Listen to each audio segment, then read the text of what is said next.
John Knox a prié, à un tel point que la reine d'Écosse avait fait une déclaration. La reine Marie, une des reines d'Écosse qui appartenait à l'église catholique romaine, la reine Marie a dit « Je crains plus la prière de John Knox que toutes les armées d'Europe réunies. Si John Knox se tenait ici et que toutes les armées d'Europe se rassemblaient ici, je choisirais John Knox. Car je crains la prière de John Knox que toutes les armées d'Europe réunies. » Vous savez, à cette époque, les armées d'Europe étaient parmi les plus puissantes de l'histoire. Pourtant, une femme, une reine écossaise, craignait la prière d'un seul homme, plus que l'armée de tout un continent combiné. Pourquoi? Parce que John Knox était dévoué à la prière. John Knox a prié, au point que lorsque vous rencontriez John Knox, il était toujours en prière. Avant la mort de John Knox, toute l'Écosse était convertie au Christ.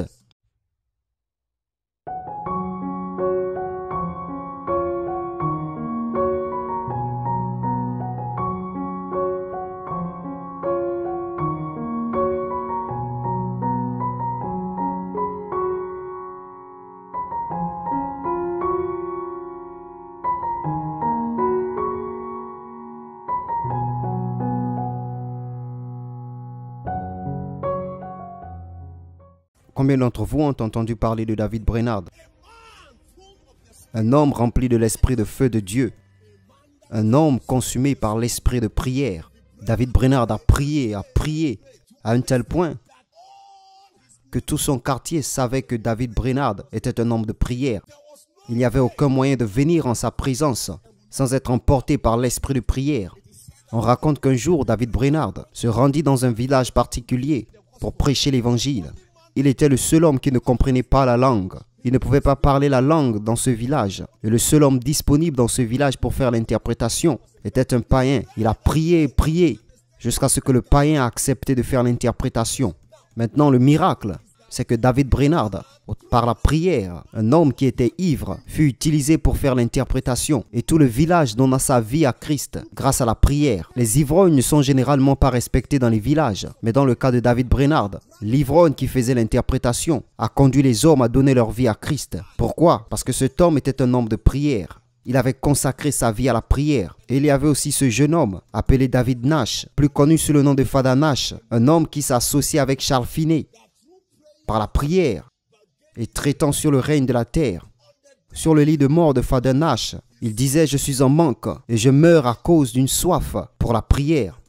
Je peux sentir le monde entier s'effondrer sur moi. Tout pèse sur moi. J'ai besoin de force pour prier. Je meurs par manque de force pour prier.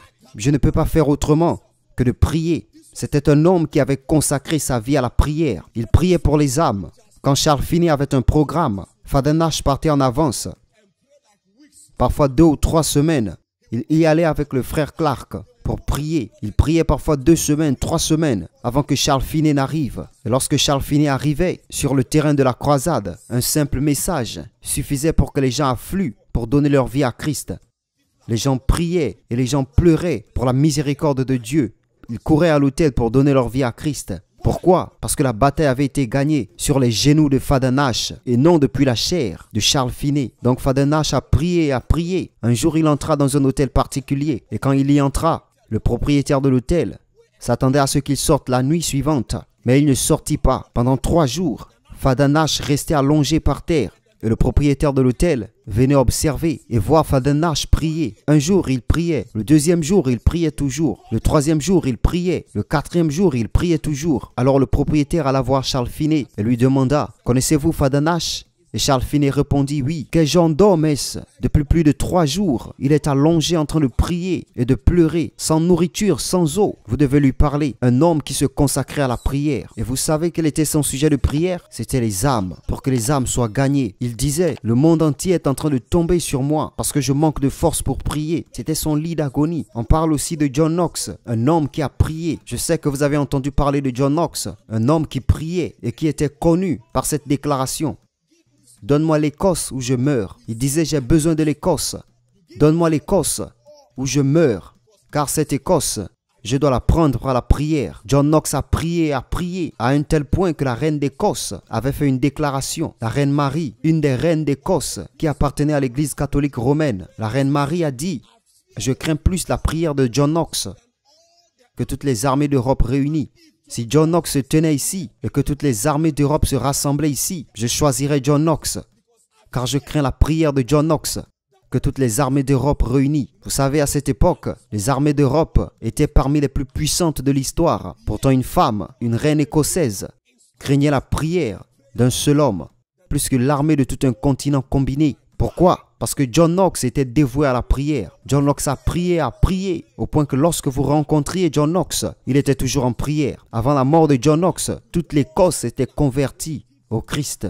Les hommes se consacraient à la prière. Chaque maison dans laquelle vous entriez, ils étaient en train de prier. Les gens étaient immergés dans la prière. Les hommes mouraient pour prier. L'esprit de prière avait consumé toute la terre et tout le pays. Les âmes donnaient leur vie à Christ et les hommes étaient consacrés à la prière. Pourquoi? Un homme avait répandu cette ferveur pour la prière. Qu'en est-il de John Hyde, un évangéliste américain qui a voyagé en Inde dans les années 1880 et 1890? Il a voyagé en Inde uniquement pour prêcher l'évangile. Un homme qui a prié et a prié inlassablement. La dernière fois que je lisais au sujet de cet homme de Dieu, John Hyde, dans les années 1865, à l'âge de 19 ans, il avait reçu le feu du Dieu vivant. John Hyde, qui était un homme de prière. Et il est connu pour avoir prononcé ces paroles. « Donne-moi des armes ou je meurs. » John Knox avait dit « Donne-moi l'Écosse ou je meurs. » John Hyde avait dit « Donne-moi les armes ou je meurs. » Et il a prié à Dieu. Il a dit « Chaque jour, je dois gagner des âmes pour Dieu. » Et Dieu a répondu à son objectif. Et il gagnait chaque jour une âme. Et il a ensuite porté son objectif à un jour, 2 âmes. Dieu l'a exaucé. Il a ensuite porté son objectif à 3 âmes par jour. Dieu l'a exaucé. Il est passé à 4 âmes par jour. Chaque jour, il gagnait 4 âmes pour Dieu. John Hyde a prié inlassablement en Inde. Il a prié.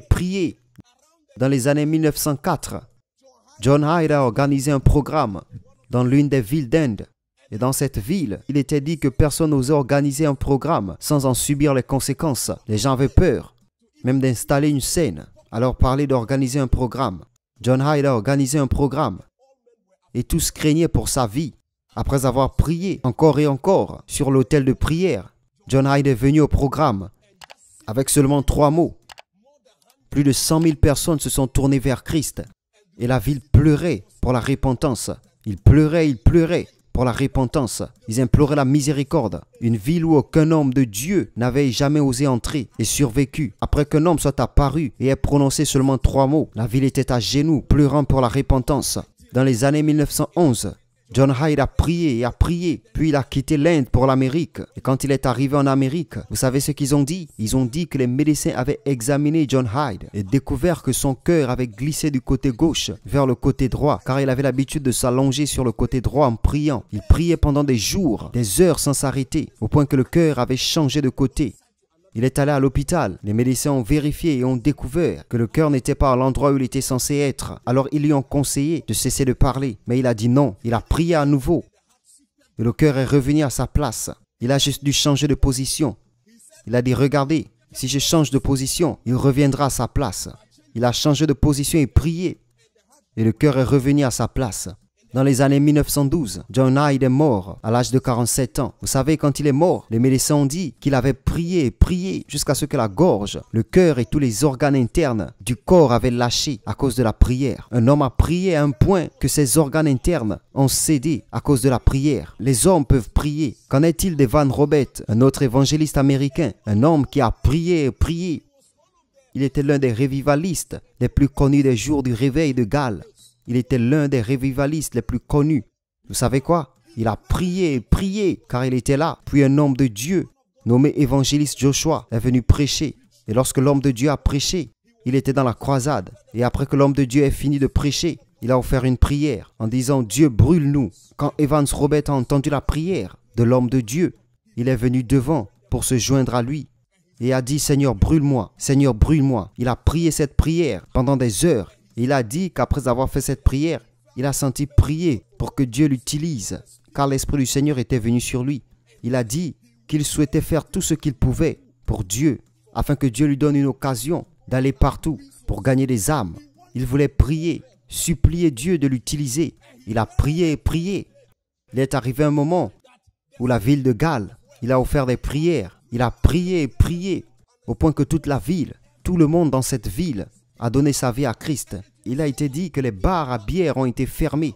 C'est l'homme qui a prié et fermé les bars à bière. Les ivrognes ne pouvaient plus retrouver leur chemin vers les bars à bière. Quand un ivrogne allait, il se perdait et ne pouvait plus retrouver leur chemin vers les bars. Il est dit que tous les bars à bière ont été fermés pendant des années, pendant les jours d'Evan Roberts. Il n'y avait aucun bar à bière en activité dans cette ville. Il les a tous fermés et les mariages qui étaient brisés à cause de l'alcoolisme ont été restaurés. Les dimanches, les gens remplissaient les églises pour adorer le Seigneur. Chaque église dans cette ville était remplie. Ce n'était pas son église, mais toutes les églises. Vous savez pourquoi? Il a passé 14 bonnes années à prier pour un réveil. 7 heures chaque jour, pendant 14 ans. Nous venons juste de jeûner pendant 7 jours et vous sentez que Dieu ne vous utilise pas. Un homme a prié pendant 14 ans et prié pendant 7 heures chaque jour pendant 14 ans. Juste pour le réveil dans la ville de Galles. Et Dieu a apporté le réveil. Tous les bars ont été fermés. Tous les alcooliques ont été libérés de leurs chaînes. Les bars ont été fermés. Ceux qui faisaient des affaires dans les boissons ont arrêté. Les maisons de prostitution ont été fermées. Elles ont été abandonnées. Et les prostituées ont dû chercher d'autres emplois. Evan Roberts, un homme de prière. Je connais quelqu'un ici qui est une femme, qui disait que pour elle, il est impossible de parler de prière sans mentionner Maria Woodworth. Maria Woodworth Eater est née dans une famille pauvre et brisée. Le père de Maria Ita était un ivrogne. Son nom était Samuel Woodworth. C'était un ivrogne, un homme donné à la boisson. Maria Ita a grandi dans un environnement de douleur. Elle n'était pas éduquée. Elle était battue par son père chaque jour. Le père abusait de la mère et des enfants quotidiennement. Ils n'étaient pas éduqués. Ils étaient pauvres. Le père était un alcoolique et la mère était souvent malade. Maria Ita a pris sur elle de prier. À l'âge de 8 ans, elle est allée à l'église pour donner sa vie à Christ. Mais on l'a rejetée. Car à cette époque, on ne donnait pas sa vie à Christ à un si jeune âge. Parce que tu ne pouvais pas faire la prière du Seigneur. Il fallait savoir réciter la prière du Seigneur. C'était une doctrine stricte à cette époque. Mais à 8 ans, elle était déjà en feu pour Dieu. Maria Ita s'est mariée à un homme nommé Woodworth. Mais après son mariage, tous ses rêves de devenir une femme de Dieu se sont effondrés. Car cet homme n'aimait pas Dieu. Il a dit qu'il ne voulait pas s'engager dans le ministère. Mais Maria Ita était déjà mariée à lui. Elle a donné naissance à 6 enfants, dont 5 sont morts de maladie. Ce mariage était un enfer pour cette femme. Elle a traversé l'enfer dans ce mariage. Mais au milieu de cette douleur, Maria Ita a prié et dit « Père, apparais, utilise-moi ou je meurs. » Et tout d'un coup, une nuit de foi, le Seigneur lui est apparu et lui a dit, il est temps de faire des affaires. Maria Ita voulait rappeler à Dieu son passé, comme elle avait perdu ses enfants, comme elle a perdu son père, comme elle avait perdu ses frères et sœurs, comme elle avait perdu sa mère à cause de la pauvreté, la douleur et de l'alcoolisme, et comment beaucoup d'entre eux étaient addicts. Alors le Seigneur a dit, si tu veux que nous travaillions ensemble, tu dois oublier le passé, oublie l'humanité et rejoins-moi, faisons des affaires ensemble. Et Maria Ita a rejoint le chariot. Une femme seule, non éduquée, au début, a pris toute la ville pour Christ. À travers ses guérisons et ses prières, elle a prié, au point que les maladies diagnostiquées chez elle depuis sa naissance ont disparu. Elle est morte en 1906. Et au moment de sa mort, Kathryn Kuhlman était née. Je ne peux pas parler de Kathryn Kuhlman, car vous savez tous qui est Kathryn Kuhlman. Une femme qui a prié à un point que cela a changé sa forme. Elle priait tellement à un point qu'elle brûlait. Un jour, on a demandé à Kathryn Kuhlman quel était son secret. Et elle a répondu que mon secret, c'est le jeûne et la prière. On lui a demandé si elle avait une famille. Et elle a dit, que voulez-vous dire par famille? Ces personnes ici sont ma famille. La même phrase que Jésus a utilisée. Elle a été tellement absorbée par les choses de Dieu que Kathryn Kuhlman a oublié qu'elle avait des enfants et qu'elle était mariée. Elle s'est mariée et a divorcé vers l'année 1944. Quand Kathryn Kuhlman a divorcé en 1944 à 1948, puis elle s'est remariée avec un autre homme.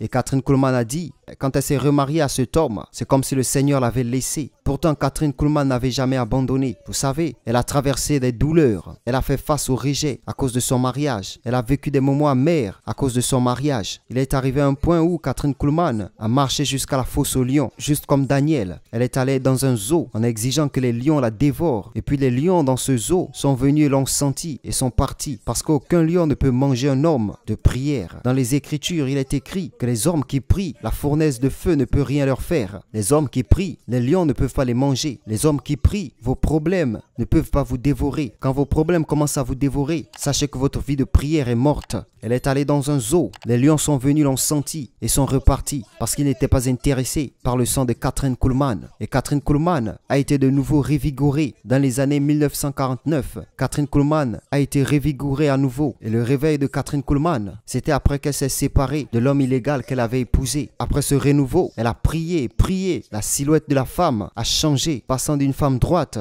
à une femme courbée à cause de la prière. Et on raconte qu'un jour, Kathryn Kuhlman arrivait pour un programme dans un stade. Et quand la femme de Dieu arrivait, l'entrée était tellement pleine de monde qu'ils ont dû la faire entrer discrètement par la porte de service dans les cuisines. Et les cuisiniers qui étaient dans la cuisine, alors qu'elle marchait, se sont tous effondrés. Un jour, elle était dans une voiture, voyageant sur la route. Vous savez, il y a des gens qui, lorsque vous voyagez, vous font signe de la main.